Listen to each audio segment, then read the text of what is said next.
Hello, legends, and welcome to Blunt Force Healing Podcast, episode 230. Pretty round number, and this number, number of the episode means the exact number that this podcast and the blog that underpins it exists. So I started exactly 230 days ago, and I post every day. So consider it as a journal if you are new.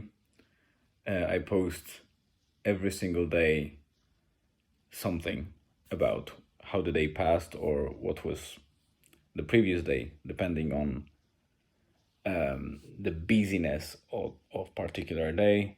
I usually write about different topics like technology, sometimes a bit of, I would say, psychological stuff, or more of the contemplation and philosophical approach to life. So expect a lot of different things from this blog and this podcast.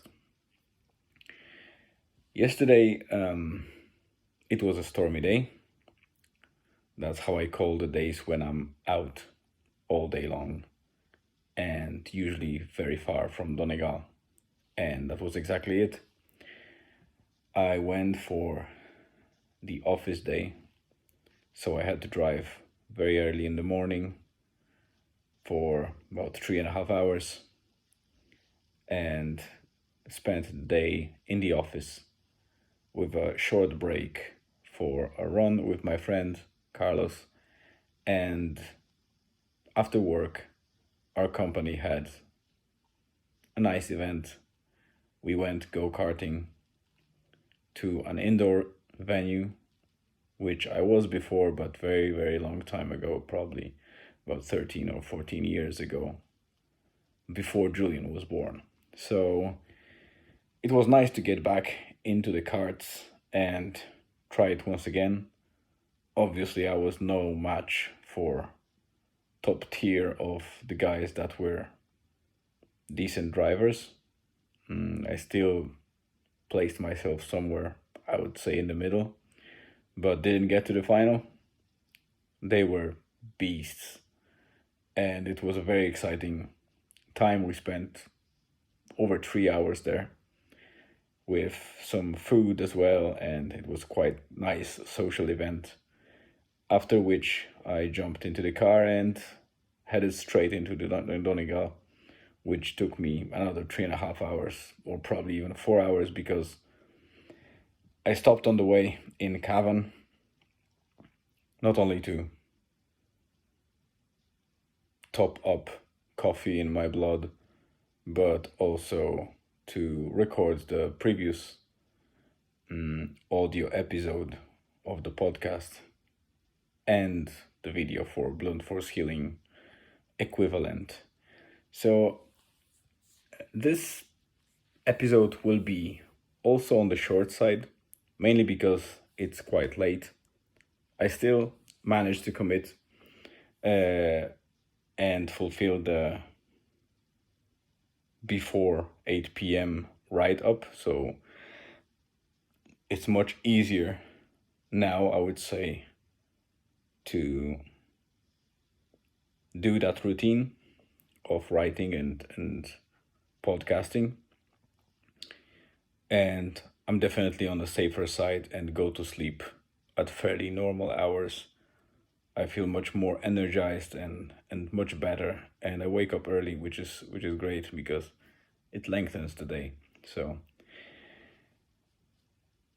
yesterday I came back. Well, actually, I came back already today, because after midnight I arrived probably about 20 to 1 a.m. or something like that. So long after midnight, but the only thing I managed to do was just to take a long shower, recover a little bit of energy under that hot shower, and get the proper cold shower afterwards. Probably about 3 minutes under cold shower to get that lovely feeling and benefits rolling. It's quite surprising how well I sleep and how refreshed I wake up the next morning if I do the cold shower finish, I would say, or the top up at the end of the hot shower in the evening. So definitely recommend to try it. It might not work the same way for every person, but I suspect that you might get a lot of benefits out of it if you want to try. Today was a nice day. We didn't rush anything. We were actually planning to go for the very cool event and very right event, I would say, in terms of what it supports. It's called Darkness into Light. It happens every year before sunrise in many towns around Ireland. And we wanted to actually go not to Donegal town but to Bundoran. Mainly because it's also a walk that goes along a Rogi cliff walk. And we like that particular cliff walk, and it's an amazing place to support that cause. But if you listen to the previous episode, and as I mentioned today, I arrived 40 minutes past midnight. Then after I took a shower, I probably went to sleep around 1-ish, probably a little bit after, a couple of minutes after. So waking up before 4 a.m. was no option if I was to live. So we skipped this year, but we will definitely register for the next year. I'm not sure where, if it will be Bundoran or somewhere else, but we are going definitely to support this one because it's close to my heart. I understand how people might feel on the verge or on the edge of ending their lives, because we live in times where it's very hard to mentally operate without issues. In theory, the times were harder in the past, and we have much easier life from a perspective of, I would say, probably physical work or kind of physical toughness, and a lot of amenities and technology helped us to get a better and easier life from that perspective. But there is a downside that some people know about or are aware about, but some people don't, and they don't understand what is causing them so much stress and hassle and that feeling of not wanting to live anymore. And this is the overload of information. We are all overloaded by the technology. So back in the days, we didn't have access to information and we had to seek it. Now we have overload of information and it's very hard to find yourself in between. And on top of that, we are manipulated a lot by different mediums, like any web application, web page on the internet, and any app on our phones is usually having some form or some facility for adverts. That's for once, because this one is actually feeding you and trying to display you something to buy or something to go for in the most vulnerable moment of your life, because they have a lot of information about you collected over years, or simply social media, depending on who we follow or what displays on our feeds in different applications like Facebook, Instagram, whatever. Younger generations use things like Snapchat, maybe TikTok, and other social media, which unfortunately are not neutral. So it's not like every person is getting the same content or being displayed a beneficial information for them or something unbiased. Quite the opposite.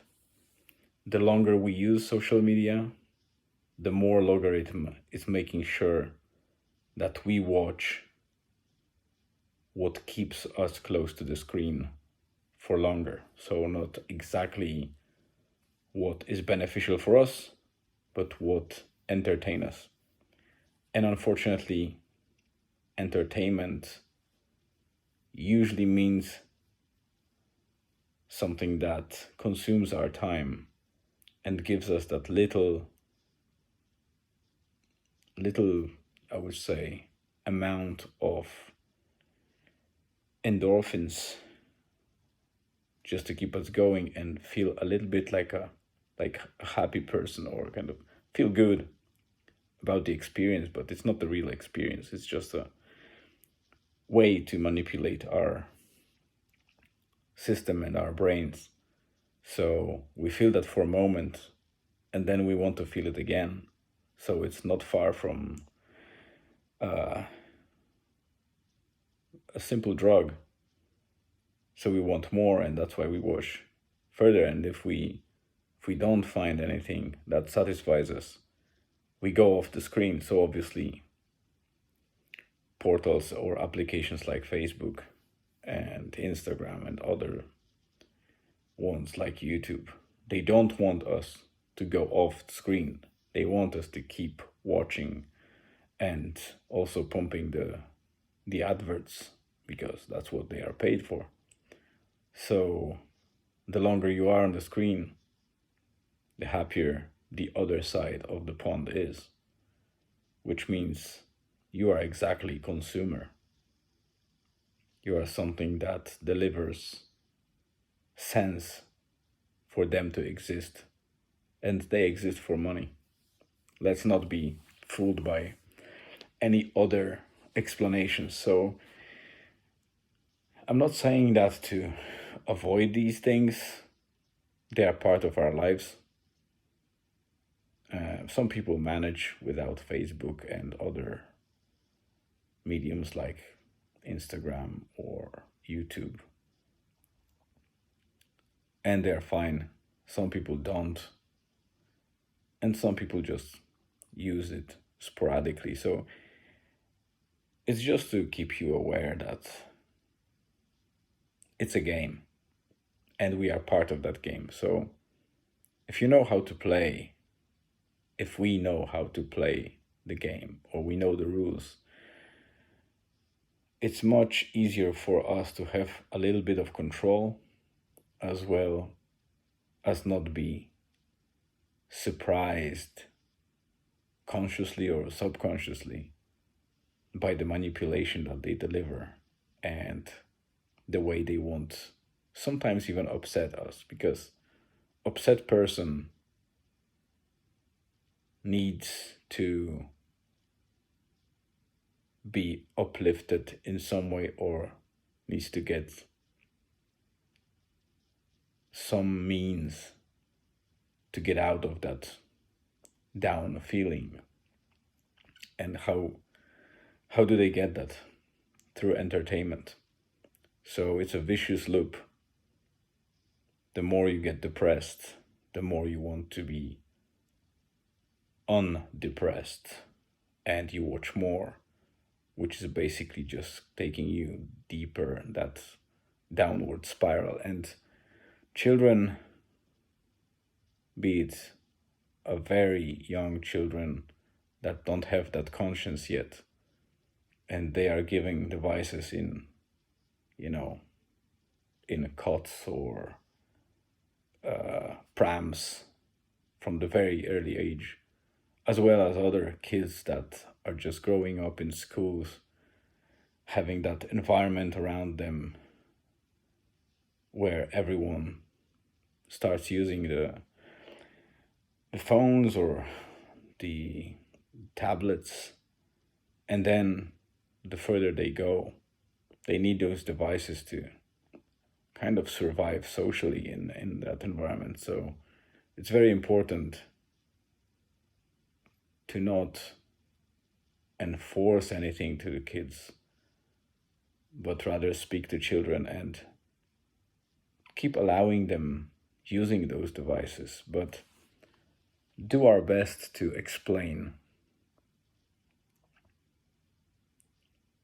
what risks they bring, just for the kids to be just more wise, I would say, about how they use it, and wiser as they go in terms of how to have relative control over how they use those devices in their lives.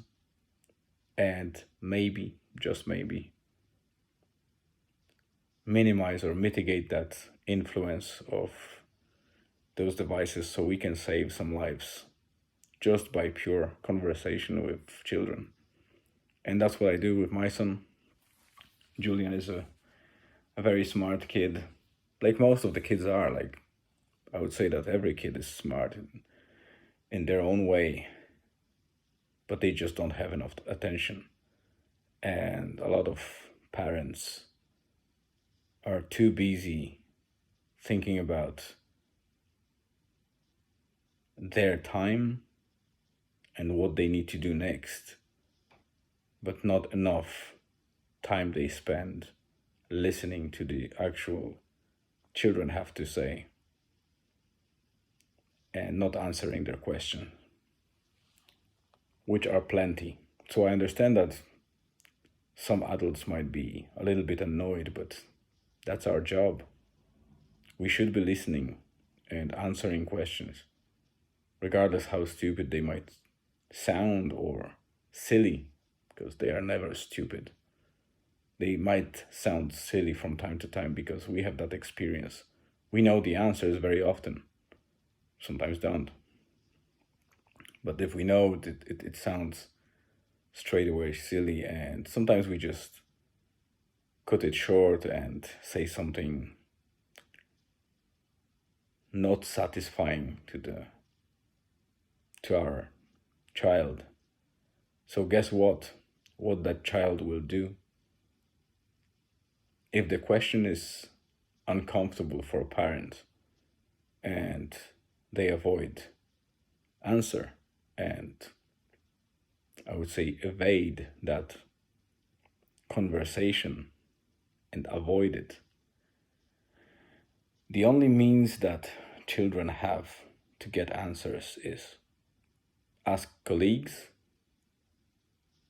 who probably know less than themselves or are in the same spot, in same limbo, not knowing what the answer is. And then the only thing left is, yes, the internet. And unfortunately, internet is a rabbit hole. It has a lot of good information, but also very bad information, misinformation, dark side to it as well. So, and children are not equipped to recognize which part of the internet is dark. Most of the adults these days are not equipped to understand which side of the internet is dark. So I will be doing more of those updates and posts or podcasts around this area because I can see that people are struggling with that. And it's very hard to recognize, especially more and more sophisticated attempts on phishing,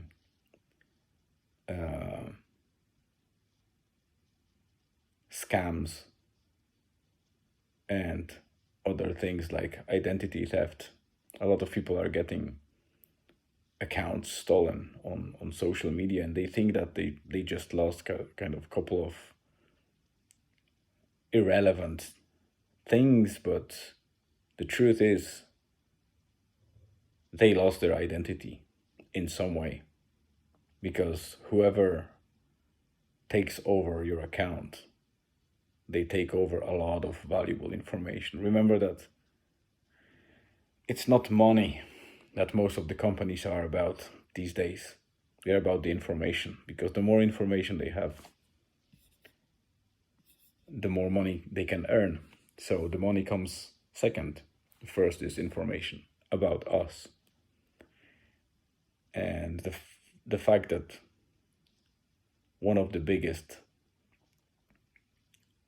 recent news a couple of years ago was the Cambridge Analytica scandal. And it was a couple of years ago, remember. And we know that on most individuals, Cambridge Analytica had harvested, for likes of Facebook, 1,500 data points per person. And just to give you an idea, data point is your first name, last name, age, what you eat, what age you are, what date of birth is, all that stuff. You might think that 1,500 data points is not much, but try to list 500 of them about yourself. And believe me, it will be a tough task. So they know better what you do and how you behave than you do yourself. That's scary. And that was a couple of years ago. A lot of companies are harvesting data now, and they have thousands of data points on us, tens of thousands of data points. So remember, information is the currency of this age, not money. All right, guys, this is a huge topic. I will be coming back to it. We were today in Rosnola, a little bit of family walk there, and then we went to Sligo. My wife had something to sort out in Sligo, so we didn't spend too much time there. But it was a nice weather. It was cool to see Sligo from a town perspective, but we are definitely coming back to check more and explore a little bit. Especially from my side, I would like to see some history of Sligo, some historical places, and get to know the area. But there was no time today, so we were just for a couple of hours there. And we are all tired. Julian is a bit sick. I think he has a runny nose and doesn't feel too good. Tomorrow is the match in the morning, the second match of the season for his team. And it's at 9:30 in the morning, so we'll see how he feels in the morning and if he can participate. We already confirmed that, but obviously you can't predict when you get sick or kind of slightly ill. So we'll see how it goes in the morning. I will update you tomorrow, but I want to leave you with that message. Stay safe, physically and mentally. If you need to talk about something, talk to someone. There's always someone out there that will listen to you. There are people around you. There are people that are dedicated to that. Units within the government, kind of schemes that are funded to support people when they have hard times, and a lot of other foundations. And if you need, you can hit me on any social media or any channel, and whatever I can do, I'll help or I listen, because I know it might be tough out there these days, especially after all those recent years where the COVID situation hit, and now we have a huge inflation. A lot of people struggle. So these are hard times for many, and if you listen to that and you feel like you're alone, you're not. Any questions, reach out to me. on any channels, and I'll make sure that I'll respond and possibly help you out or guide you towards some solution or somebody that can be of help. And also, assuming that you're an adult, listen to your children, observe them, make sure that you're there when they need you, when they need answers, when they need to talk, and encourage them to talk. Not just watch them, but every time of the day, any minute that you have a moment to look at them, make sure that you tell them that you love them, that you're there for them, and if they have any questions, they can reach out.